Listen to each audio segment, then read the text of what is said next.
half the cost. That's the aim of the Bajaj Freedom 125. The world's first CNG motorcycle's mission is to halve the running cost of a comparable petrol commuter motorcycle. So has Bajaj been successful? Is this really a game changer? And what are the compromises that come with the buying of a CNG motorcycle?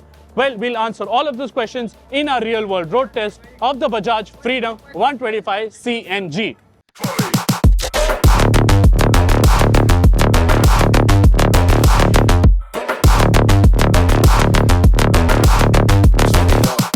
Let's get to the biggest talking point. Does it actually halve your fuel bill? Now, in the ARAI test, the Freedom managed to return 102 kilometers per kilo.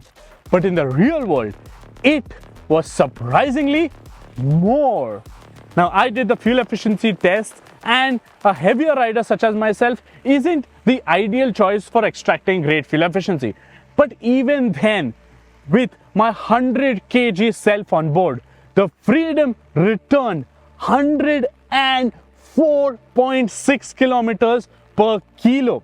I never rode it quickly. I kept pace with the traffic. I didn't hypermile it.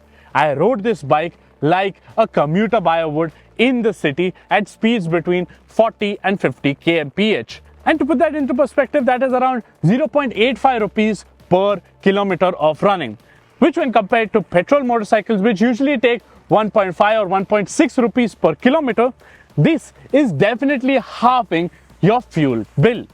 So with a 2 kilo CNG tank alone, a commuter buyer with an average weight would easily be able to clock in around 215 kilometers. And if I were to do this test in Mumbai and the bike returns similar fuel efficiency figures, the running cost would be 0.7 rupees per kilometer. Now, CNG prices are not as regulated as petrol, and hence from district to district or even from provider to provider, the prices vary a lot. So in Pune, the prices were between 83 and 89 rupees per kg, whereas in Mumbai, on an average, you will get it at 73.5 rupees per kg, while in Ahmedabad, it is around 76 rupees per kilo. While the Freedom is meant to do its bidding as a commuter, if you do decide to take it out on the highway or your commute involves a bit of highway riding, then the fuel efficiency is likely to take a hit. On our 100-kilometer highway stint, the Freedom returned 100 kilometers per kilo in CNG mode with speeds kept between 65 and 70 kmph. Bajaj has also provided a small 2-liter petrol tank on the Freedom that is mainly to be used as a limp home measure. The claimed fuel efficiency in petrol mode is 65 kmpl, but we managed to achieve just 53 kilometers to the liter. Furthermore, there is no fuel gauge for the petrol tank, and the only way to know that you are running low is if the orange light starts blinking, which is when there is only 0.5 liter left in the tank. So you should not ride this bike for too long in petrol mode only. And filling CNG isn't difficult either. There is no special equipment required for the bike. It uses the same nozzle and paraphernalia that you use for CNG rickshaws as well as cars, as you can see behind. And since it's early days for the CNG bike, in case if you do decide to cut in and jump ahead of the line, the rickshawalas as well as the CNG pump attendants are kind enough for letting you do so. And the entire process takes less than 5 minutes, right from fitting, filling and riding off. The most time-consuming part of this is the actual payment process. But will there be a separate CNG line for the bikes in the future? Well, that is something that Bajaj has requested CNG providers provide, and Adani Power Group, which they have said that they would do so in the future. The problem with the Freedom arises with the availability of CNG pumps and the presence of CNG being there as well. Like for instance, Pune doesn't have a central line and has to rely on trucks for it to be filled in these bullet style bunks. And more so, when you decide to step out of the city limits, presence of CNG pumps is very limited. So you have to plan and prepare every step along the way. Like for our highway fuel efficiency part of the test, from Pune to Satara, we only found one CNG bunk, and that was closer to the Pune side than Satara. So planning will be key.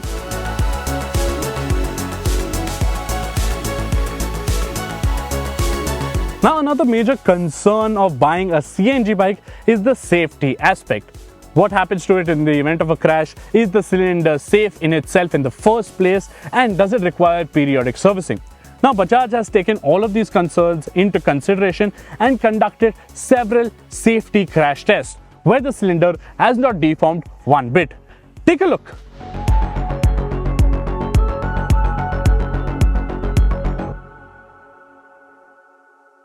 All of the CNG fittings as well as the cylinder need to be certified for health clearance every 2 years.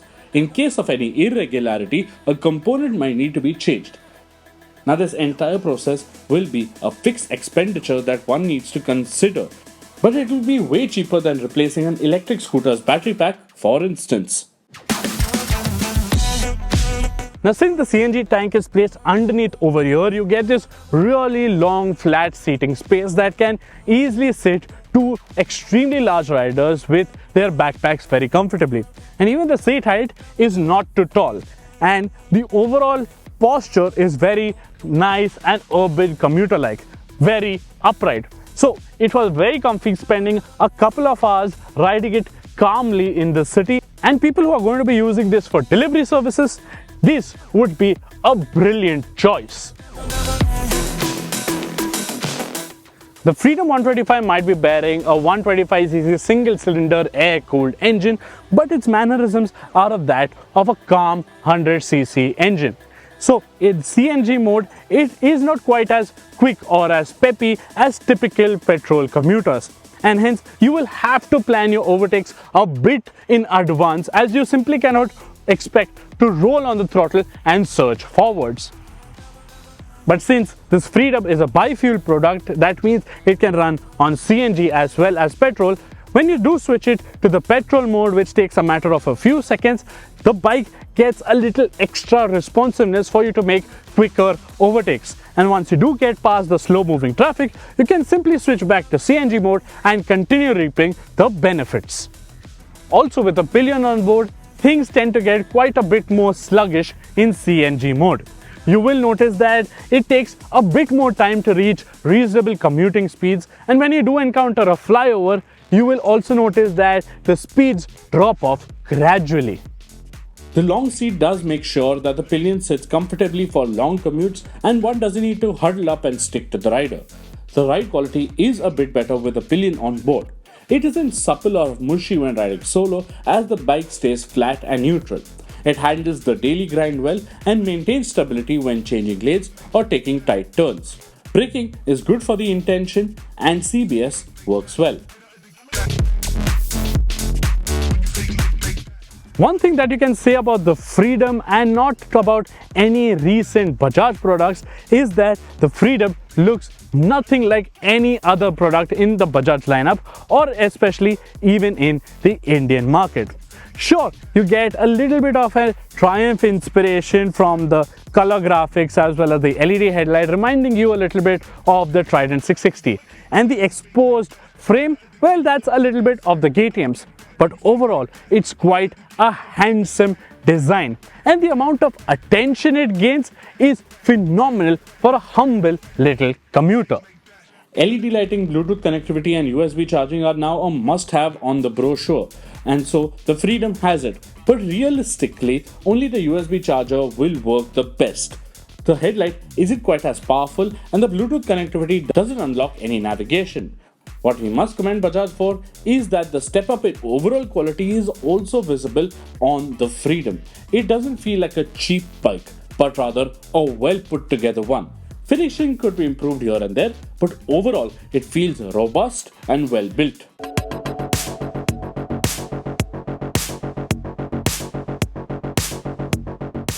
Bajaj has managed to easily achieve its mission statement of halving fuel cost with the Freedom 125. By using a relatively cleaner alternate fuel solution, it is able to be far more economical than electrics, especially electric motorcycles. Yes, it does cost Rs 95,000 for the base model, and this trim costs an additional 13,000 rupees more, which can be quite a bit more when you compare it to traditional 125cc petrol motorcycles. Take for instance the Honda Shine 125, which costs around 84,000 rupees and hence is 25,000 rupees cheaper than this particular variant. And for that amount of money, you can ride the Shine for nearly 16,000 kilometers for nearly the same price. But a commuter buyer buys a motorcycle for a good 5 to 7 years. You're bound to recover that premium in the space of time and even enjoy a lot of cost saving benefits.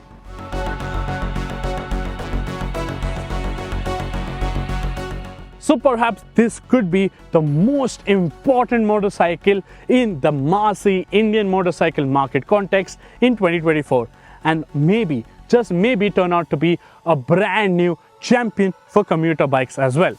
And as our young nation enjoys its freedom daily, the Bajaj Freedom 125 is a great choice for commuter buyers who are looking at a no-frills, calm and easy motorcycle.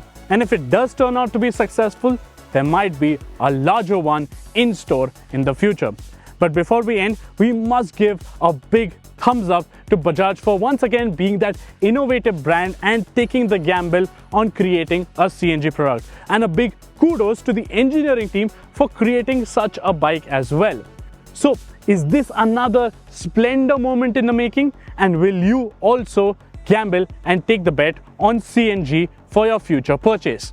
Do let us know in the comments below. Don't forget to like and share this video. Subscribe to our channel, hit the bell notification icon, follow us on our Instagram page because there's cool content over there to be seen as well. But before I end, always wear riding gear on all your rides. Thank you so much for watching.